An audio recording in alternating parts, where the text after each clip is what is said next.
Hey guys, it's Leverdo1 here, and today we are going to be creating a solar system once more in Universe Sandbox 2.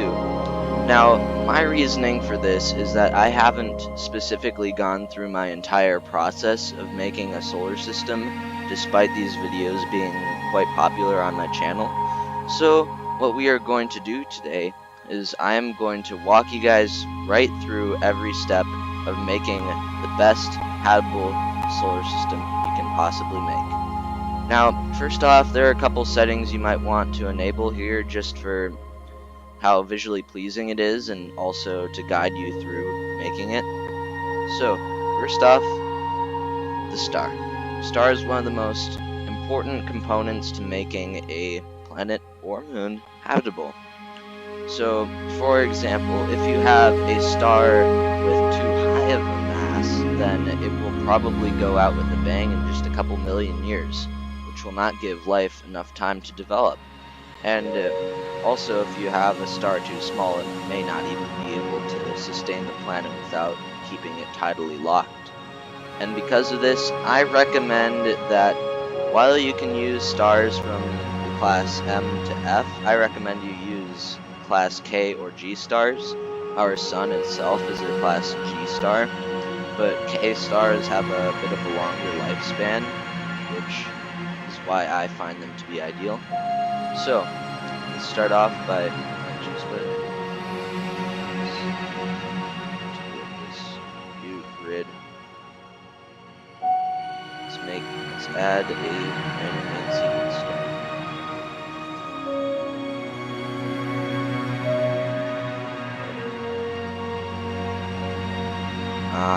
Jeez. Alright, hold up. Let's delete this and figure out what the heck we just done. Yeah, having two stars right next to each other is probably not that good way to have them. Alright, now this star is a little small. I usually prefer to have a star with a mass of about 0.7 or 8 suns. That will give you a nice habitable zone range. Alright, so the next thing about a habitable star system is that you want multiple planets within the habitable zone, so if something goes wrong on one or two of them, it will still look cool, but at least you'll still have at least one habitable planet left, and I typically do that. And also, I also recommend you do have some too close and some too far, as it just makes the system look a little more natural. So for example, I'm going to be placing one here, two here, one on the border here, and one out here. Alright, and with these rocky planets, try not to cram them in too much. There are some solar systems that do have a lot of planets crammed in, but those are typically around red dwarfs. My guess is a lot of those will not be too habitable, so try to avoid that. Alright, next we are going to add our gas giants, which sadly in Universe Sandbox 2 are pretty poorly done. So, let's see, I'm going to add one here, and one right here, I believe. And gas planets just make the system look more natural, as well as they do provide another environment for life to grow. If you have, for example, moons with sufficient tidal heating, then gas planets will be a great place for life to develop. Alright, now we're going to work our way outward, editing all of these objects to make them ideal and also make them cool and natural looking. So, first off, I'd like to check the star. I want to make sure that everything about it is fine. It does look alright here. Rotational speed doesn't matter too much. Alright, let's take a look at this. Now, life on a planet like this most likely will not develop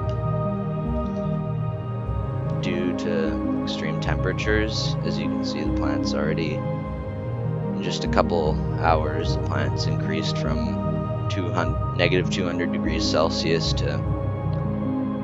So, oh yeah, another step you gotta do is you have to let the planets fall to their natural temperature ranges before editing them. That will help make sure that when you add an atmosphere or any details like that, you won't end up screwing them over too much.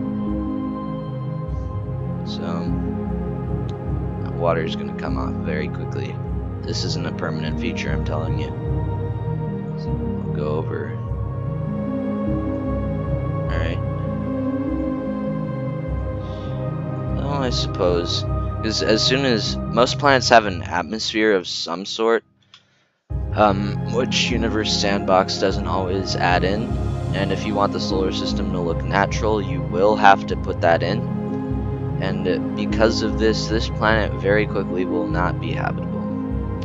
However, I'm going to start off by editing all the details. The mass of the planet doesn't matter that much, honestly, but surface temperature and rotational speed in this section do matter. So for rotational speed, I am going to decrease this to about, I'm going to say 34 hours. And then another thing is you will want to look at go to the motion tab, and for example, if you think your planet would be tidally locked, you can do that, but there's some other things that you can do to make your planet more realistic, like obliquity. Most planets have a pretty normal obliquity, somewhere between, say, 15 and 45 degrees. At least in our solar system. There are only a few exceptions to this, such as Uranus and Venus. Uranus got impacted pretty heavily, and Venus just slowly flipped. It just, as it's orbiting the sun millions and millions of times, the axis kept changing slightly until the poles were reversed. Alright, now let's take a look at our second planet. This one I have a bit more hope for being habitable, even though the temperature is slightly below freezing. I think that it can do this. Alright. Composition, and that's another important thing. I ignored it for the last planet because it's not going to be habitable anyway, but for this planet, try to make sure you have a decent portion of your planet made out of silicate and not iron, because that's more realistic. Your planet's not going to have this composition up here. It's much more likely to be like this. There are exceptions to this, of course, and if you want to put that in your planet's history, Mercury actually got a huge chunk of its crust knocked off, and because of it, the ratio looks a lot more like this. But other than that, most of the planets will look more like this. Alright, next, before we add the water, we want to look at the basic details again. Alright, rotational period, once again, too much. I'm going to reduce this to 17 hours. God dang it. Keep forgetting to, a tip to save you time, change the unit before you change the numbers. It'll make it a lot easier on you. Alright, motion, going to obliquity 34, that's fine.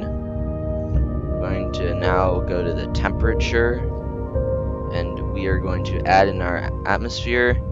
Now, it's very difficult to estimate the number of kilograms to put in here, and also this won't add the mass of one Earth atmosphere, it will add the mass of one Earth. I have made that mistake before, and I've felt quite stupid when I figured it out. So, take my word for it, do not try to edit this, try to edit the surface pressure instead. Going to ATMs, and luckily enough, Earth's atmospheric pressure is, which is what this stands for, is 1. So if you want just 1 or slightly below or slightly above, just add that. And also albedo, this I don't particularly use for realism because it's just difficult to manage. Alright, let's speed this up to a couple of hours. So the temperature will grow to something a bit more habitable, hopefully. And then you can add in your water. And it may automatically add in 1%, but you're going to want a lot less than that, or you're not going to see any land whatsoever. So now that we have this part done, we'll add in some nice looking clouds, so that's a benefit. And also, one other thing you might want to consider is that your planet most likely will have a moon, or not most likely, but a lot of planets do have moons, and that is a aesthetically pleasing feature, as well as it benefits life a lot, because our moon stabilizes Earth's axis and keeps it from shifting around from the gravity of other planets. And also, if you take a look at this now, you can also look at the Earth similarity, which is a percentage of figures that look like Earth, and the life likelihood is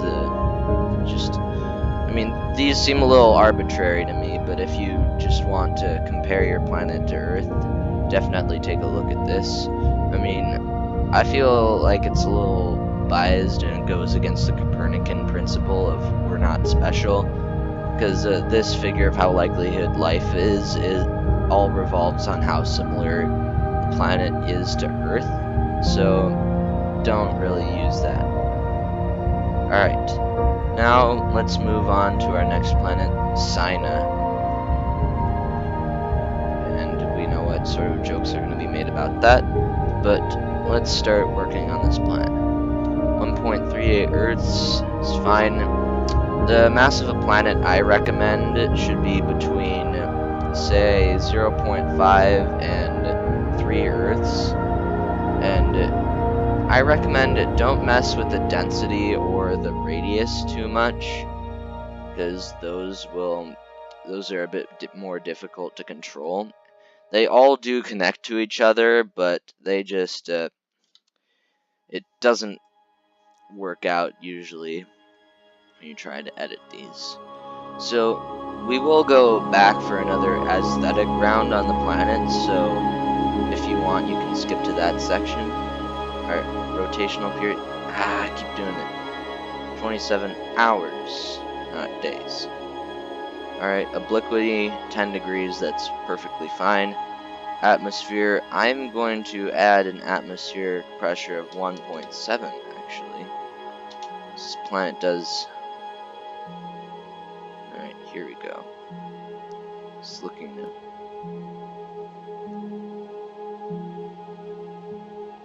So it will settle around a nice, humid 100 degrees Fahrenheit or so. Alright, reduce this a bit. Alright, there we go. Now you have a decent landmass. And I am going to add a couple of smaller moons, because I feel like that will make it more interesting.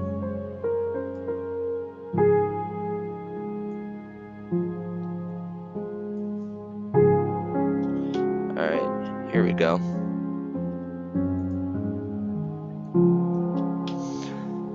And let's keep moving outward. We'll just work on this planet right here, and then we will ignore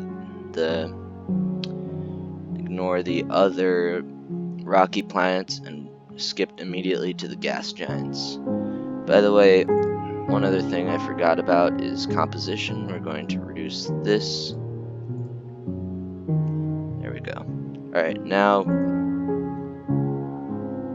we're going to work on Tiafro. Kind of wish they just did a more plain naming system in Universe Sandbox. Like this star is called Bona, and I am going to regret not changing that, but I find it much more pleasing just to not have a randomly ugly how do you make that into an adverb? I'm not sure. But anyway, it's much better when the planets are just named Bona, B, and C, and D, instead of, for example, in one of my videos, and everyone finds this hilarious, sadly enough, is one of the planets ended up being called I-Manus randomly. I did not name it, I swear. And so that was a huge joke for everyone. And it's just annoying to edit the planet names, so try to avoid that. Alright, before I work on the moons, I'm going to add an atmosphere. Now, keep in mind, the farther out your planet is, the greater of an atmosphere you're going to want. Because, for example, this one is right on the border of habitable and too cold. So you're going to want, at least, I might have overdone it a little, but I have 2.1. Go. Now it'll settle on something like that.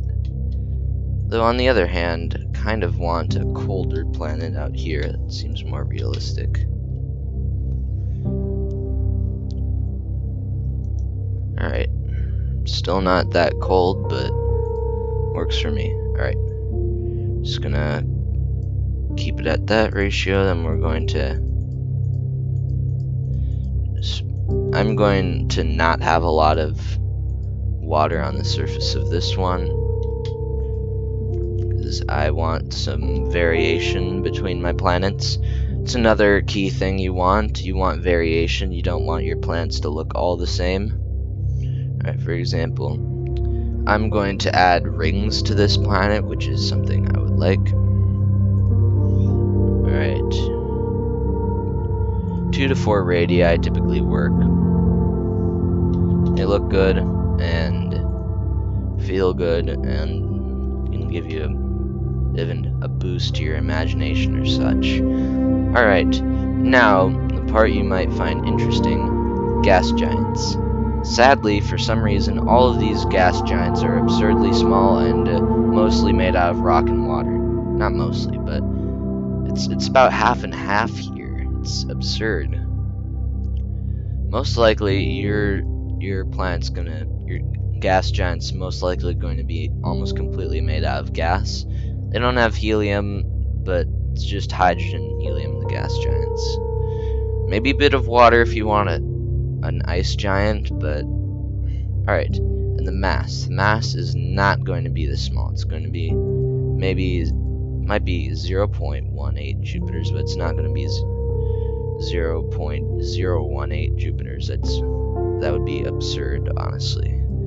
Alright, and let's see, temperature, that stuff doesn't matter too much. Now, this is where you focus on the moons more. I would like to, first off, it's very difficult to get the moons and the rings to align unless they're on the same plane. So I'm going to bring the obliquity down to 0, and then we'll add our rings and moons. Alright, let's add a ring of 2 to 4 radii. And we will then place a nicely sized moon here and there. Place one about... Seriously? Ideas? Okay. Sometimes these names just get on my nerves. We're gonna have this planet over here, and they're gonna have another planet around here. I am concerned that this might be a little too big to be safely in orbit, but so what I'm going to do is I'm going to reduce this down a bit to maybe keep going. Yeah, I think that's probably about good there. So now that's a bit smaller, it probably will be more readily available to have life on it. So now, surface pressure, we are going to bring this up to maybe 4 ATMs because you're going to want a lot higher. Also, one other thing, make sure that in your settings for for the simulation, and you want to make sure that you can, where is it? You need the settings for tidal forces to be on. Simulation settings. Here we go. Alright, gravity, vision, thermodynamics, tidal heating. This you want on. This will not work unless you have tidal heating on, and even then it's very difficult to do. So now we're going to let this heat up a bit, and we'll see if the moons we added were sufficient to warm it up. Another thing we may have to do is put a moon on the outside of it as well.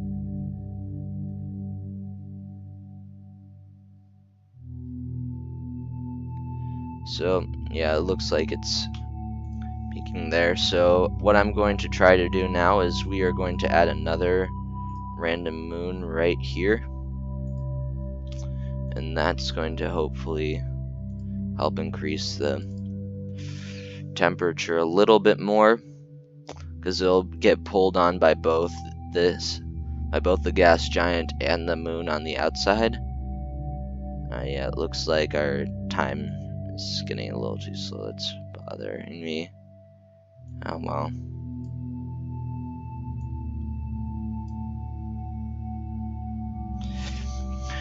Alright, now let's... Most of the grid and the habitable zone will be probably annoying at this point, so you may want to remove that. So let's take a look at the surface temperature. Hopefully, if this works, you should see spikes on it. See time span, and have 1 year as the time span. Now I'm going to try to speed this up a little bit, but it's clearly not working. Alright, at this point, if it's just sort of doing this, it's curving and not showing any evidence of going any farther, increase the surface pressure a bit steadier. It'll help a bit. Alright, we'll come check in on this planet soon, and for this planet. Now, for this one, we are going to...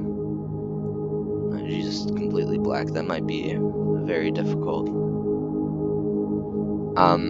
This might be difficult to work with. So, for a planet this far away, you're going to have to rely almost completely on tidal forces. And what you're going to do is you'll put first off, let's pause. Alright, you're going to want to increase this mass so it's not absurdly affected by some eensy beansy little planet in orbit of it. Alright. So you're going to want to add that.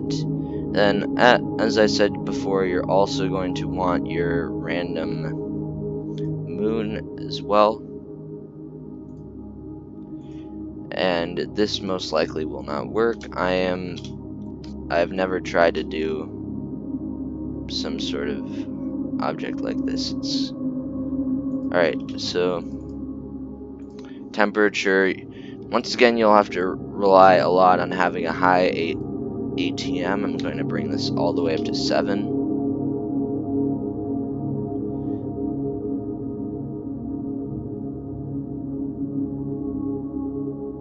Yeah, you can tell that this system is very unstable.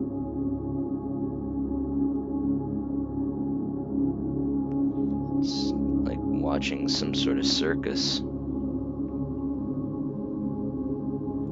And but the temperature does look to be... and you can tell that this fluctuation, it's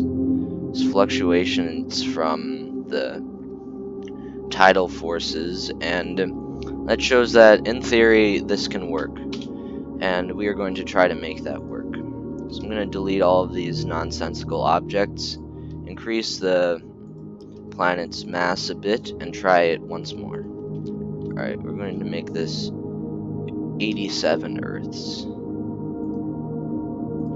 Now we're going to add our absurd little planet. And then we'll have...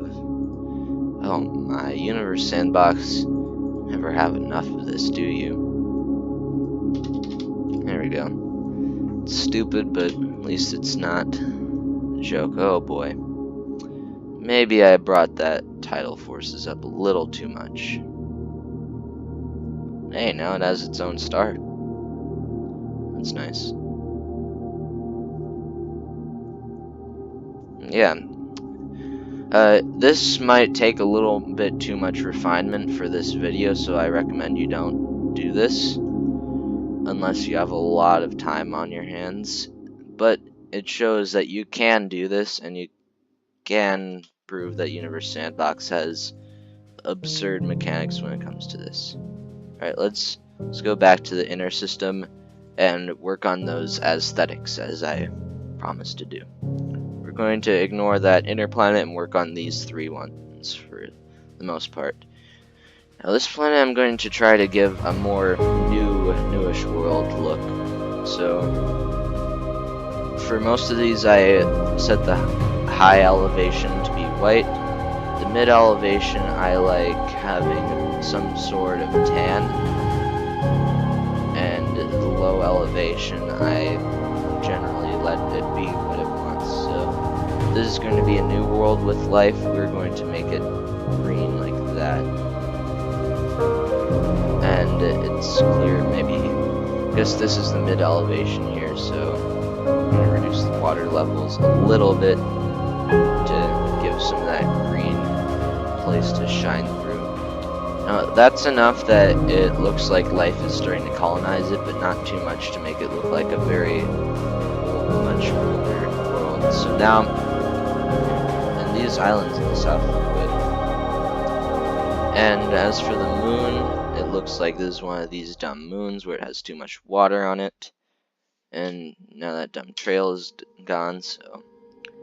Alright, I'm going to give it a similar size to the planet, and I am going to make it tidally locked to the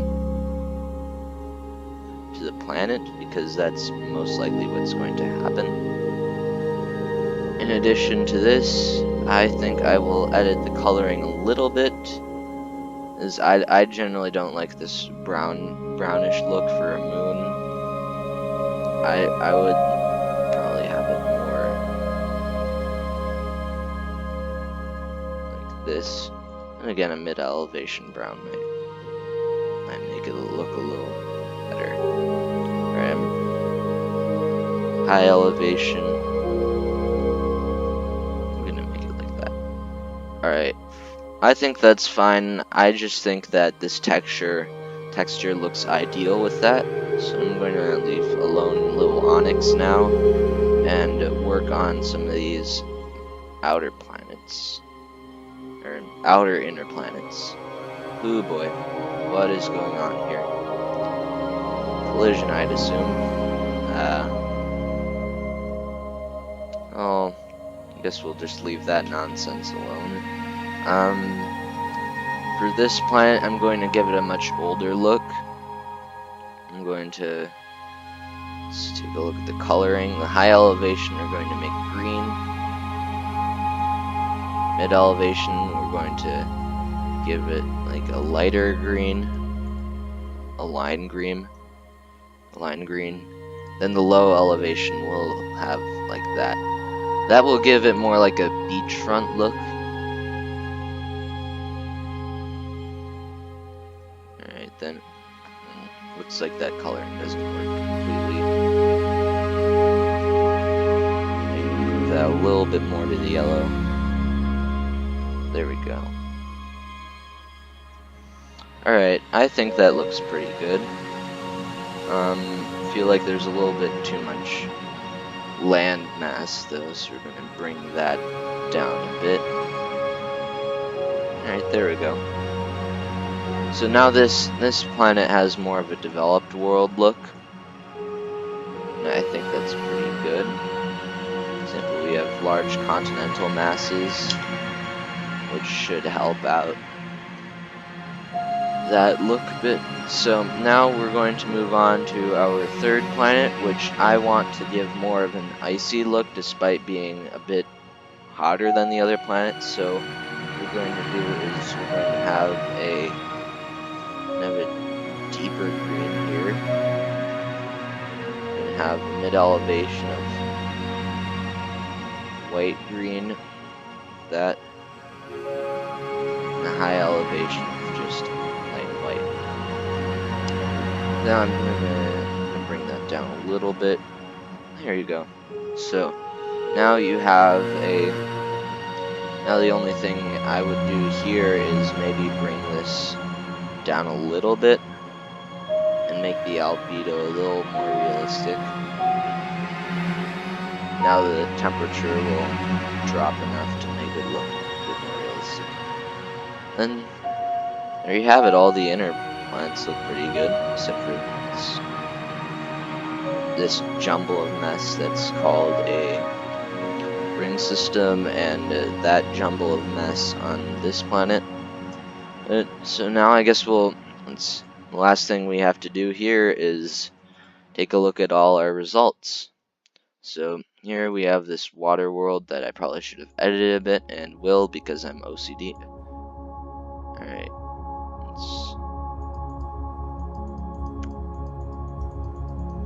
this planet we're going to give a look of Venus to. Let's add an atmosphere.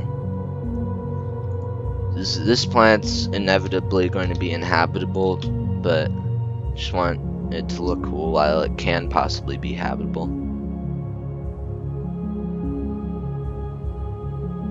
See? There you go.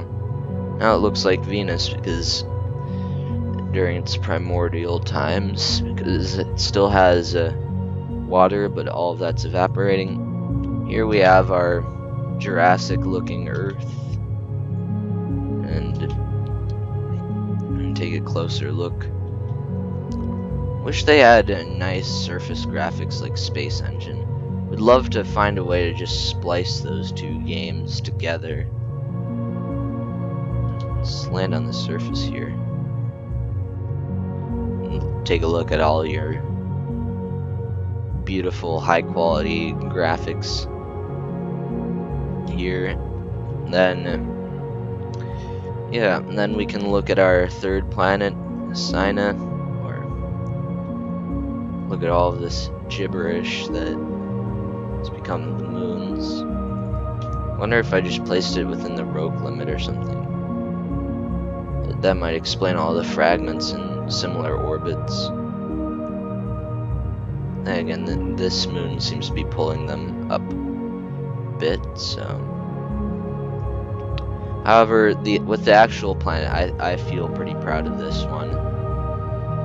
Looks pretty good. It's got a developed look to it, and I find that one to be satisfactory. So now we can look at our third inner planet with this icier look to it, and this one I think I find it to be the best. Also, Siri decided to go off now for no reason whatsoever, so yay to that. Find surfaces looking very nice. Just once again, wish they had a higher quality graphics for that. Yeah, overall now I'd like to talk about the limits of the game itself. While the game Universe Sandbox 2 is very good overall, it still is missing a lot of features. It's a work in progress. Heard they're working on they added some sort of planetary grid system, so they're hopefully going to have different climates among the planet. And so yeah, if you're considering buying this game but you don't want to for the moment, I recommend that you either wait for a sale or you wait for some time in which you see a good update and you think that would be a turning point. For example, I think having an upgraded stellar evolution system or having life on planets or better planetary graphics even a procedural way of generating the surfaces. Now I'm pretty sure they just have a pre-constructed set of looks for the planets. If they add any of those things, I would recommend getting the game immediately. I mean, I already do. I love the game, but I'm just saying if you don't want to because you're afraid it's missing features, then it's perfectly fine. Just wait until a good update. And on that note, I'll start my outro. So I hope you guys enjoyed this video. Make sure to hit that like button, subscribe for more. I will do more videos of this type if you guys want to. So yeah, subscribe, comment, all that crap. So Lever to One, signing out.